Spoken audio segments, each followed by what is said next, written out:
Hi, my name is Mason. I'll be your nurse practitioner performing an assessment on you today. I have some questions. What's your name? Connor. And where are you at right now? Home. Okay, and do you know the date today? 4/21/2022. Okay, so that is a GCS score of 15. Now when looking at his skin, he's dry, intact, good temperature with that. If I test his skin turgor, good skin turgor, so good hydration. No lesions or scars that I can see. Any wounds anywhere on your skin that you know of? No. Okay. Then when I look at his nail beds, they're intact with a good cap refill, less than 3 seconds. Then moving on, looking at his scalp, his hair evenly distributed, no balding, feeling there's no lesions, nothing abnormal there. Then when I palpate his temporal arteries here, good, regular right there. Palpating his TMJ here. Can you open and close for me? Okay. No popping and clicking is noted there. Then when I palpate his sinuses here, any pain or tenderness, fullness?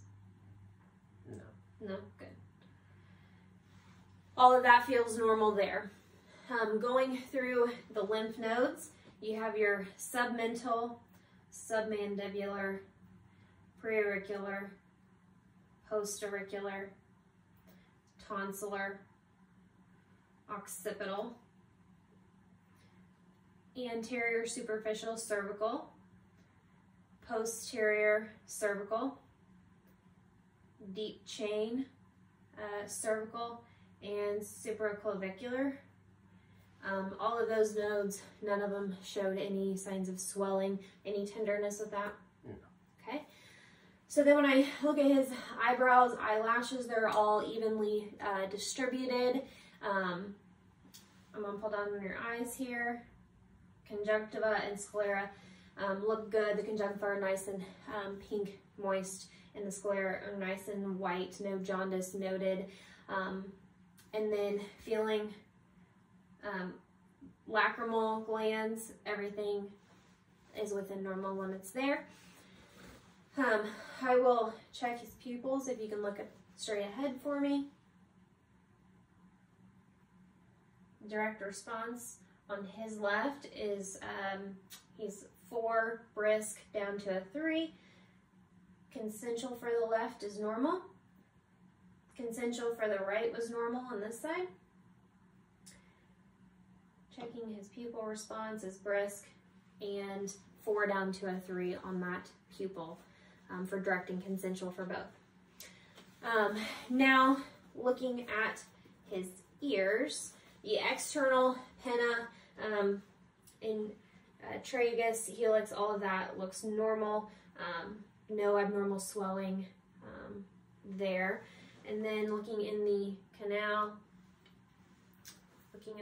here, no serum, major serum noted, no redness. His tympanic membrane is visualized with good cone of light.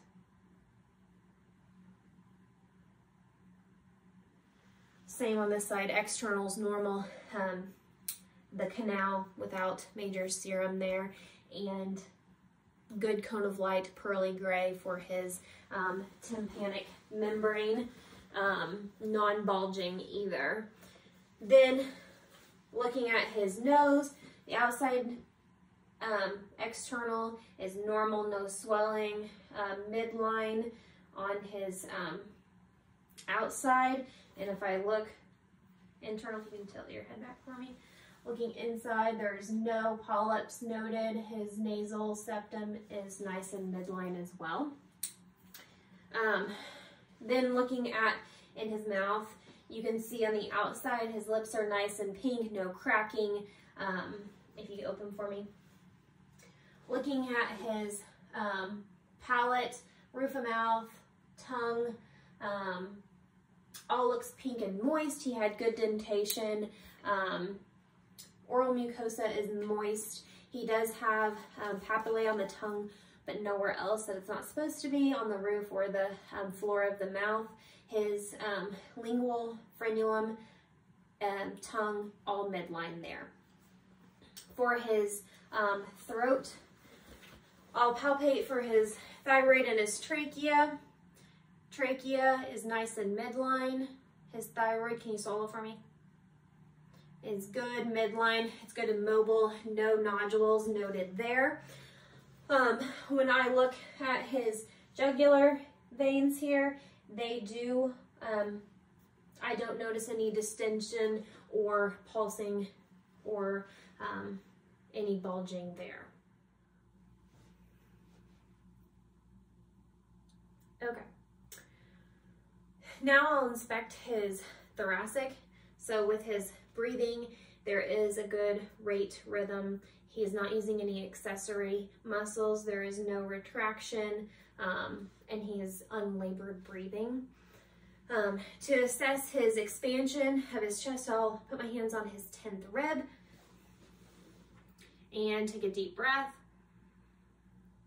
Okay, good expansion, about 4 centimeters, which is normal. And then I'm gonna take a listen to his heart.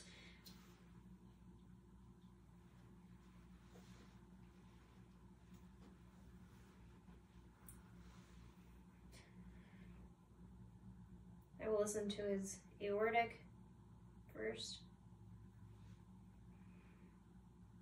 pulmonic, herbs, tricuspid, and his mitral.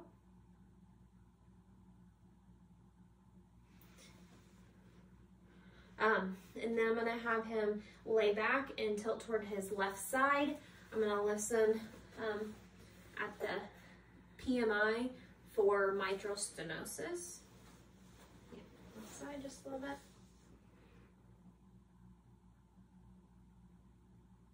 Okay, and I'll have you go ahead and sit back up. And with him leaning a little bit forward, I will listen for aortic regurgitation. Okay, you can sit normal. And then I'm gonna auscultate his carotid arteries one at a time.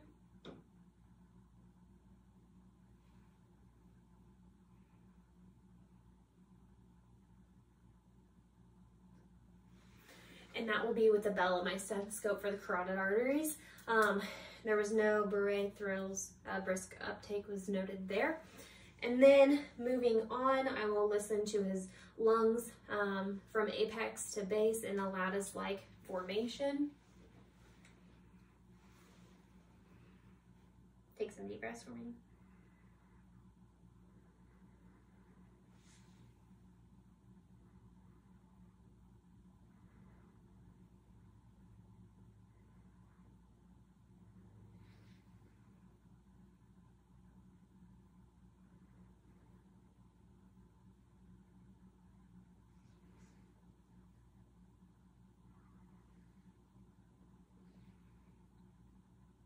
And lastly, the lateral sides.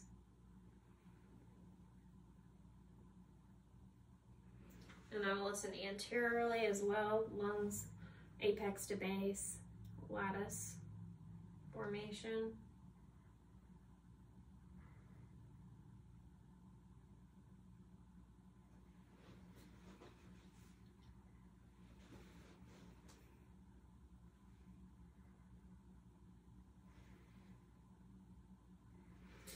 Okay, good vesicular sounds, no adventitious sounds with that.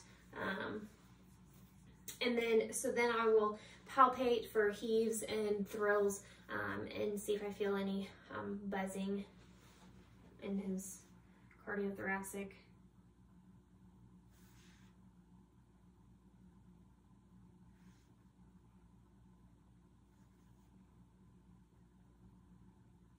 and palpate for his PMI. Okay. Any tenderness with that? Okay. The patient would have his shirt off for this, but for privacy reasons, so I would check for any lesions front of the trunk or his posterior trunk as well.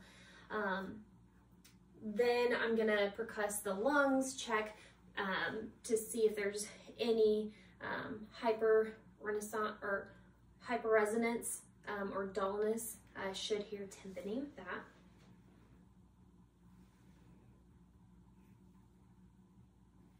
This is also apex to base, lattice formation.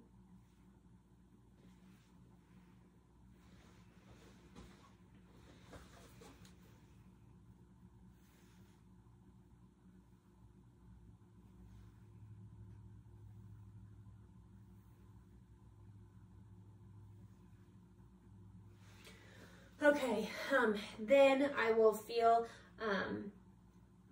I was able to feel his carotids while I was auscultating them, so we've already done those. I will do his brachial,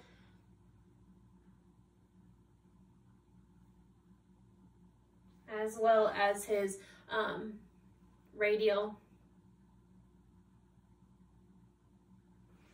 and his popliteal, his posterior tibials, and his dorsalis pedis pulses, both sides. All right, and then I'll have him lay back so I can get his femoral. You can just lay back, just like that, yeah. And feel bilateral for femoral pulses, okay? And he can sit up now. All of those are equal, good, strong, +2 pulses. Then I will look over his abdomen. So I'll have you scoot all the way back, and he will lay with his head on the pillow. I'm gonna have you scoot down just a second. Head on his pillow, arms flat at his sides. Is your bladder empty? Yes. Okay. So once I put him in that position, I will listen to his abdomen, auscultate the 4 quadrants for vowel sounds.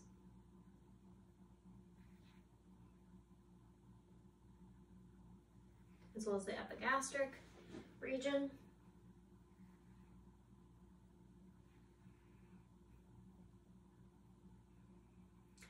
Then I will listen to his renal arteries, auscultate bilaterally, his renal arteries bilaterally, as well as his femoral bilaterally, and aorta.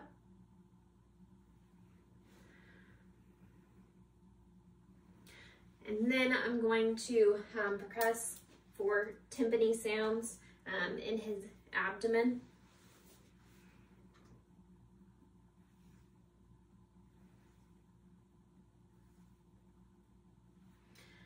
All tympany sounds were normal there. And then I will percuss for his liver. You will start about the umbilical line, mid-clavicular, percussing up until you hear dullness.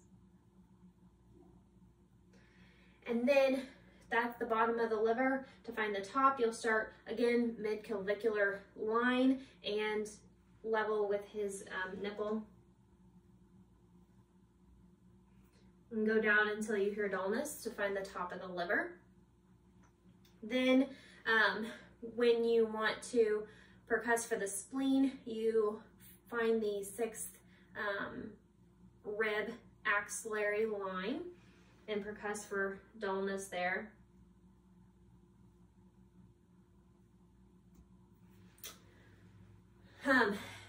If there would be dullness, you could be looking at splenomegaly, which his tympany, so no splenomegaly there.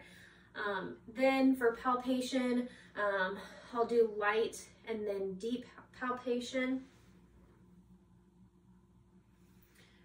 In the right upper quadrant, you're palpating for hepatomegaly, left upper quadrant for splenomegaly, left lower quadrant, you can palpate for any abdominal aortic aneurysms, any pulsatile masses, anything like that.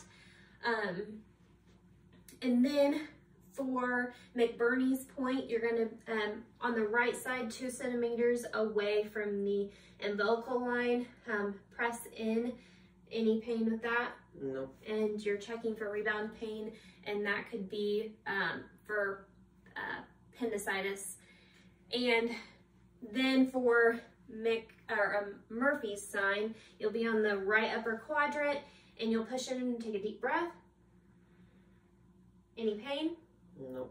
Okay. If there were pain, the gallbladder could be inflamed, hitting the examiner's fingers on inhalation. For appendicitis, again, you can lift your right leg against pressure. Any pain? No. No. That would be negative for the psoas sign, but if it would have been positive. Then we do the Obture test. Lift the knee, bend the knee, and internally rotate. Any pain there? No. Okay. If there would have been pain, that would have been positive. So now I'm going to have you sit at the foot of the bed again. I'm going to find the costovertebral angle at the 12th rib on the left or right side of his spine and do a thump and see if there's any pain. Any pain? No. Any pain there? No. Okay, so no pain over that area. And now we will do range of motion first for the vertebral column. So we are going to do flexion, extension, bend backwards, extension, and then lateral bending, and then rotation, and then range of motion for neck, so flexion and back, extension, rotation, and lateral bending. Okay. Then for the Apley's scratch test, I'll take this arm and we will touch his fingers behind his back, and we will do flexion, abduction, and external rotation, then extension, adduction, and internal rotation there. Then we will have the elbow and do flexion, extension, supination, pronation. Then wrist, we're going to do flexion, extension, ulnar and radial deviation. We're going to do fingers, flexion, extension, abduction, adduction. Okay. And then for the crossbody test, we'll go across. Any pain with that? Nope. And on all of these range of motion and special tests, we would do bilaterally and check for any asymmetric or pain with those as well. And for the crossbody, that is for rotator cuff tendonitis, as well as we'll do the near impingement test. So I'll stabilize your scapula back here, arm out, internally rotate and raise. Any pain there? Nope. Okay. Then I'm going to do the Hawkins impingement. So put your arm out and bend this arm, and we'll rotate it. Any pain in your shoulder? Okay. That is negative then. So then we will do the drop arm test. So put your arms out to the side, both of them completely out. and he keeps them parallel even with pressure. Okay, you can put those down, and they were both symmetrical then. So for the empty can test, we're going to stretch your arms out and make a fist, both arms, and point those thumbs down to the ground, and I'm going to apply pressure, and you keep them where they're at. They were both symmetrical, and they did not drop, so that's within normal limits. For the external lag test, we'll have your elbow 90 degrees, and then when I put your arm out here, externally rotating your shoulder. When I let go, keep it there. Okay, if that would be positive, he would be swinging his arm back in. For wrist pathologies, we'll do the Finkelstein test. So make a fist around your thumb, okay, and we'll do both. Fist around the thumb, and then pull down. Any pain here? No. Okay, positive test, there would have been pain here. So for carpal tunnel, we'll do the Tennille's test. So I'll put his arm out and I'll tap on the median nerve. Any pain? Okay. For the Fallon's, we'll put your arms out and do this. And he will put pressure inwards for 60 seconds. And if you'd have any numbness, tingling, pain with that, then that would be positive and possible carpal tunnel syndrome. Then I'm going to have you go ahead and lay back for me. I'll do some hip range of motion and knees. So with the hip, we'll do flexion and extension, internal rotation, external rotation, abduction, adduction. With the knee, we're going to do flexion and extension. Then for the ankle, we'll do plantar flexion and dorsiflexion, as well as inversion and eversion. Now we'll do, for the meniscus and crucial tears, some special tests. We'll do the McMurray test. We want to see if there's any pops or clicks. That would be a positive. So with the knee 90 degrees flexed, we're going to rotate the internal leg and put medial pressure on the knee and slowly push it down. And no popping or clicking there, so that's negative. The valgus stress test, you're going to put medial pressure on the knee and lateral pressure on the ankle. And then for the varus stress test, you're going to put lateral tension on the knee and medial pressure on the ankle. No pain there, so that is negative. Then we're going to do the Latchman's test. So I'm going to put his knee about 30 degrees bent and foot on the bed. I'm going to pull the tibia down, and the other hand's going to be on his femur, pushing. There's no excess movement there. Any pain? No. Okay. Then we'll do the anterior and posterior drawer sign. So with his foot here, I will put my fingers around his knee on the anterior and posterior side. For the anterior, you'll push in, posterior out. Any significant gaping, looseness in that knee would be a positive test there, or pain. And those thumbs were actually in the medial and lateral insertion on that knee.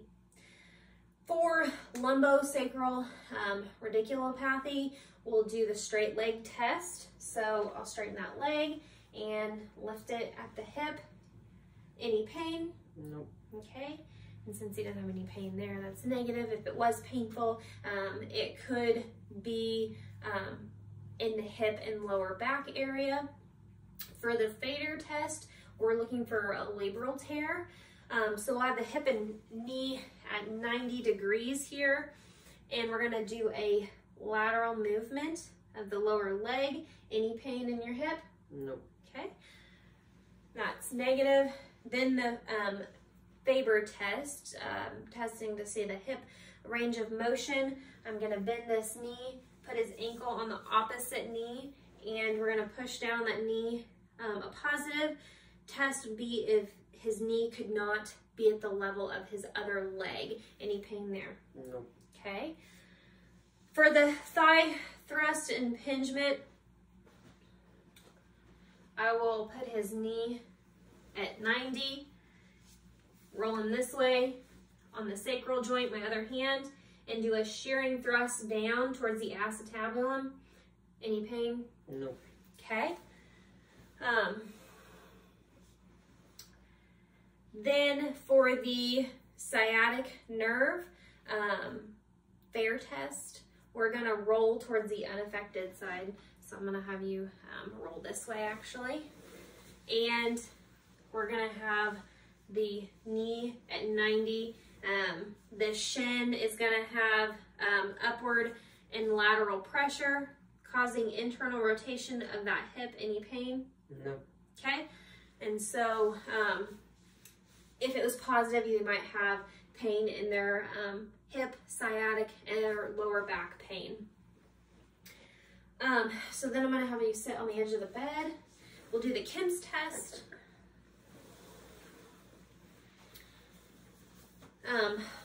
One hand will support the lumbosacral region, and I'm gonna have you cross your arms over your chest. So you're gonna bend forward, and we're gonna sweep laterally around and back to midline, and then extension here, arch that back.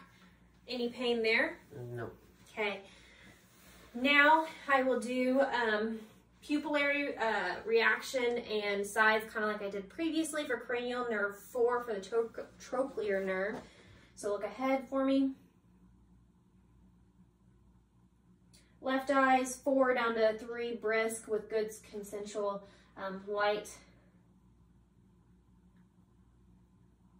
The right eye is the same with the left eye having good consensual light showing. Then I'll do the 6 cardinal gaze for nystagmus, and this is for cranial nerve 3, the oculomotor. So just follow my pen light.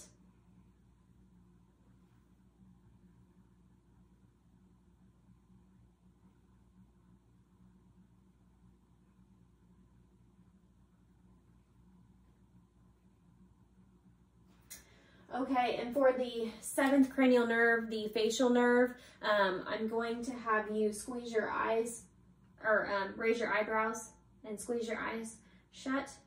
Squeeze your eyes shut now. Okay, open them and frown.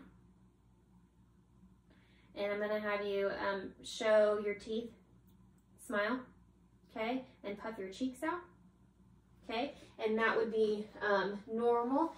And for cranial nerve 7, the accessory, we'll do sternocleidomastoid pressure. But first, turn your head left and right for me. Okay. And then shrug your shoulders up. Okay. And so that would be normal. Then we will do the whisper test, which will check for cranial nerve 8 for the vestibulocochlear nerve. So I will occlude one ear and rub in a circle and repeat these letters and numbers after me. A4B. Okay. And I'll do the same on this side.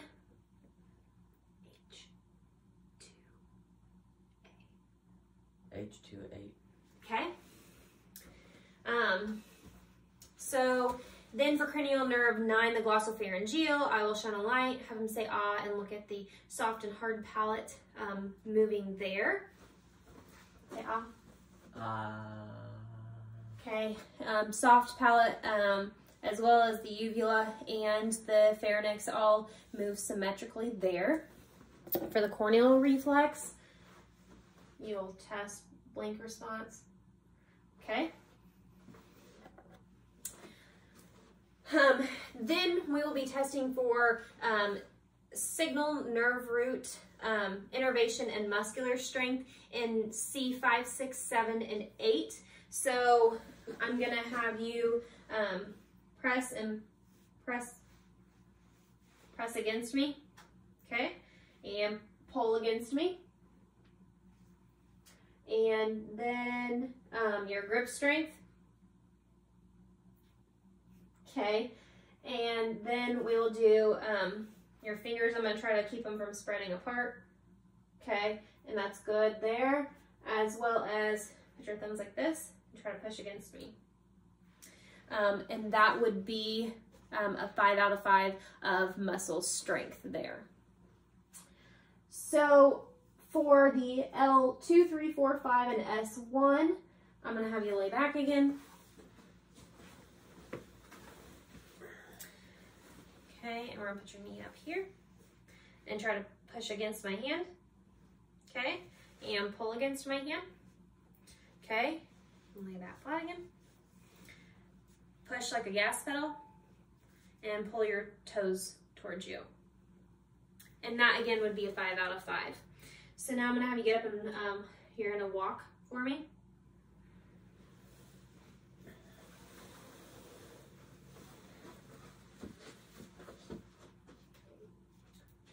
Okay. So walk this way and back. Okay, now back. And then you'll walk on your heels towards me. And walk on your toes back.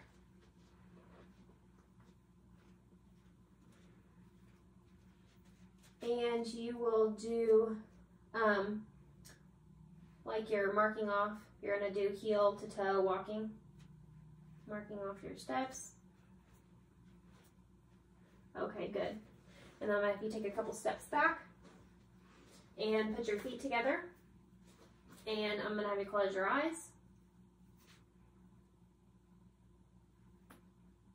Okay, and while you have your eyes shut, put your arms out like a T and touch your finger to nose on both sides. And that's for the Romberg test. Okay. Now we will do rapid cessation of supination and pronation of the hands, so both. Okay. And then the rapid finger test, you'll tap your thumb to all the fingers. And all of this has been symmetrical, both sides, no clicks or faulting of any of those. Then I'll have you come sit back on the bed and I'll check your reflexes.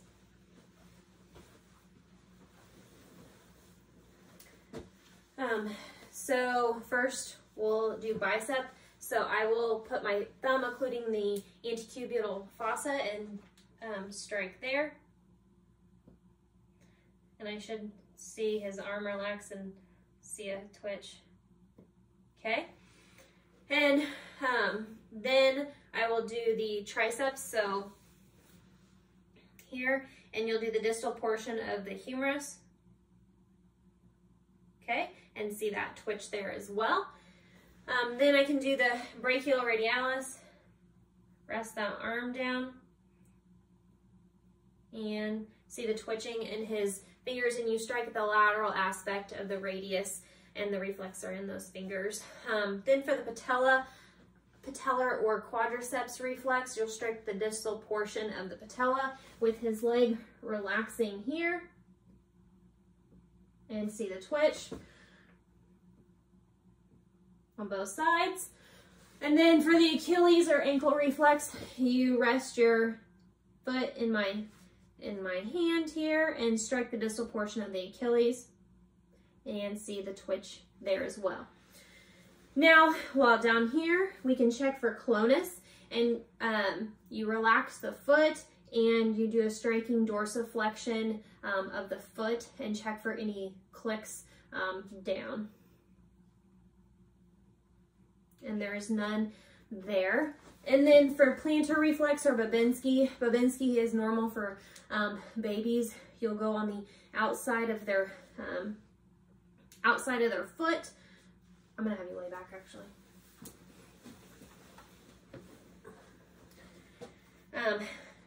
You're gonna do this outside of their foot and you would see their toes flare. Plantar reflex, the toes curl down, and that's more with adults.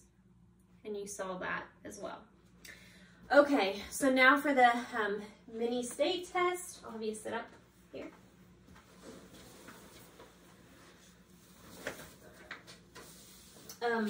But first, before I do that, I'm going to do the Hoffman sign. So I'm going to support his hand here and grab that middle finger, flick down, and it should come back up. And it does. So that's a normal reflex there. Now for the mini mental state exam, I'm going to ask you a few questions. What year is it? 2022. Okay, and what season are we in? Spring. And the date today? The 21st. Okay, and what day is it? Thursday. And where are you at? Home. In what state? Indiana. Okay, and what county do you live in? Knox. Okay, what town or city are we in now? Vincent. Okay. All right, I'm going to name 3 objects, and I want you to repeat them back, and you'll remember those later, okay? Ball, dog, pin. Ball, dog, pin. Okay. Now I'm going to have you count backwards from 100 by 7s. 93, 86, 79, 72, 65. Okay, that's good. All right, now can you rename those objects? Ball, dog, pin. Okay. What is this? Pen. Okay. And this? Paper. Okay. Can you repeat this phrase? No ifs, ands, or buts? No ifs, ands, or buts. Okay. I'm gonna have you take this piece of paper in your right hand and fold it in half and place it on the floor.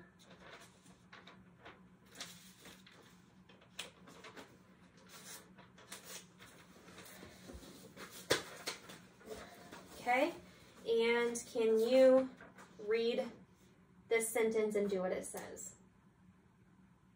Okay. Now I'm going to have you pick up the paper that you put on the ground, and I'm going to have you make up a sentence and write it with a noun and a verb in it.